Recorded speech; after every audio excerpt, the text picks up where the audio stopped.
হাতি ইঁদুরকে সাহায্য করেছে। হাতির এত বড় সাহস, শিয়ালের সাথে পাঙ্গা। হাতিকে যে আমার দেখতে হবে। হাতির এই ছোট্ট একটা ছানা আছে, এটাকেও আমি চুরি করে নিয়ে ঠিক আছে মা, আমরা গর্ত থেকে বের হব না তুমি যতক্ষণ না নামছো। হা হা হা হা হা হা হা হা। আমি তো দেখছি আমার জন্য আজ কচি কচি ইঁদুরের ছানারাও অপেক্ষা করছে। তুই কালে এখান থেকে যা, তারপর ব্যাপারটা আমি দেখছি।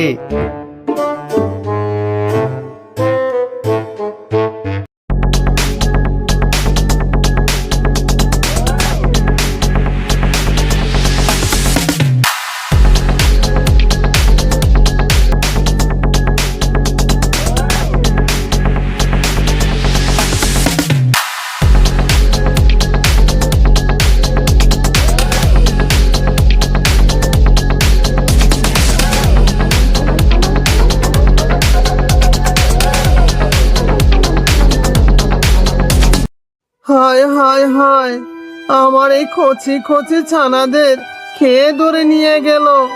এখন আমি কোথায় খুঁজবো, কোথায় যাব?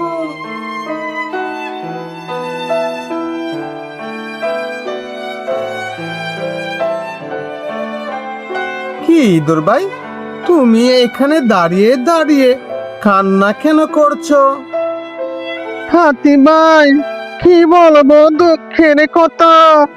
আহা হা হা হা হা হা।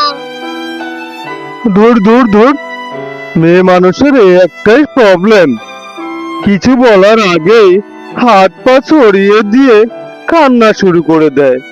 কি হয়েছে সেটা তো আগে ঠিকঠাক করে বলবে, তা না, হাত পা চারদিকে ছড়িয়ে দিয়ে কান্না শুরু করে দেয়। বুঝতে পেরেছি বুঝতে পেরেছি, তোমার অনেক দুঃখ লেগেছে, কিন্তু দুঃখটা কি তা তো বলবে, কান্না এখন থামাও। হাতি ভাই, আমার কচি কচি ছানাদের কে যেন চুরি করে নিয়ে গেছে। হা হা হা হা হা হা হা। এ কি সর্বনাশের কথা! ইঁদুর বোন, তুমি চুপ করো চুপ করো, তোমার যেটা বাচ্চা আছে সেটার দিকে একটু ভালো করে নজর রাখো, সে কিন্তু আবার আসবে। কি বলো কি হাতি দাদা? হ্যাঁ, ঠিক কথা বলেছে, সে আবার আসবে। তুমি যদি আমার কথা মতো কাজ করো, তাহলে আর সে তোমার বাচ্চা নিতে পারবে না। তোমার কানটা আমার কাছে নিয়ে আসো। ঠিক আছে হাতি দাদা, আমি আনছি কান তোমার কাছে। আমার কথাটা তুমি মনোযোগ দিয়ে শোনো। তোমার গর্তের সামনে আর একটা গর্ত তৈরি করো, করে কিছু ঘাস দিয়ে গর্তটা ডেকে দিবে। যে চুরি করতে আসবে আর তখনই সে ওই গর্তর মধ্যে পড়ে যাবে। ও হাতি দাদা, তুমি আমাকে একটা ভালো বুদ্ধি দিয়েছো। আমি এখনই কাজে লেগে যাব, যাতে ওই শয়তানটাকে আমি ধরতে পারি। হ্যাঁ, তুমি এখনই কাজে লেগে যাও, আমি এখন চলি।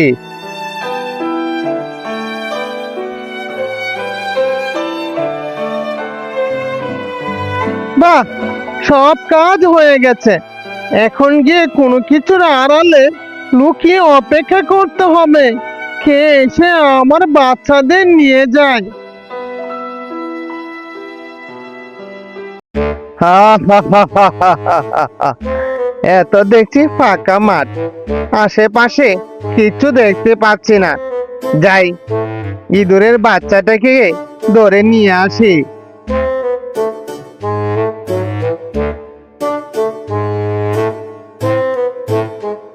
ওরে বাবা রে বাবা রে বাবা, আমি যে গর্তের মধ্যে পড়ে গেলাম। তাহলে কি এইসব ওই ইঁদুরের খাত? সে আমাকে ধরার জন্য হাত বেঁধে রেখেছে। বাবা রে বাবা, আমাকে এই গর্ত থেকে তুলো, মরে গেলাম, মরে গেলাম। হাতি দাদা, হাতি দাদা, দেখে যাও, দেখে যাও, শিকারি ধরা পড়েছে, চোর ধরা পড়েছে। হাতি দাদা, কই কই দেখি দেখি দেখি। আরে এত দেখছি আমাদের শিয়াল পণ্ডিত। তার মানে এই বনে যত বাচ্চা নাই হচ্ছে সবই শিয়াল পণ্ডিত নিয়ে কাঁদছে। চলো চলো, আমরা রাজা মহাশয়ের কাছে যাই, গিয়ে নালিশ করি এই শিয়াল যে আমাদের সবার বাচ্চা নিয়ে কাঁদছে। ও হাতি দাদা, হাতি দাদা, আগে আমাকে এই গর্ত থেকে উদ্ধার করো, না হয়তো যে আমি মরে যাব। রাজা মহাশয়ের কাছে বিচার দিলে আর আমি যদি মরে যাই তাহলে কিভাবে বিচার করবে? আগে আমাকে উদ্ধার করো, তারপর না হয় রাজা মহাশয়ের কাছে বিচার দিবে। ঠিক বলেছিস শিয়াল, তোকে গর্ত থেকে উঠিয়ে তোকে রাজা মহাশয়ের কাছে নিয়ে যাব। তারপর হাতি শিয়ালটাকে গর্ত থেকে উঠালো, উঠিয়ে তার পিঠে করে নিয়ে চললো রাজা মহাশয়ের কাছে। আরে হাতি যে, তুমি ওই শিয়াল পণ্ডিতরে কেন ধরে নিয়ে আসছো? বেয়াদবি ক্ষমা করবেন রাজা মশাই, আমি শিয়ালকে ধরে এনেছি ইঁদুরকে সাহায্য করার জন্য। যা বলার ইঁদুরই আপনাকে বলবে।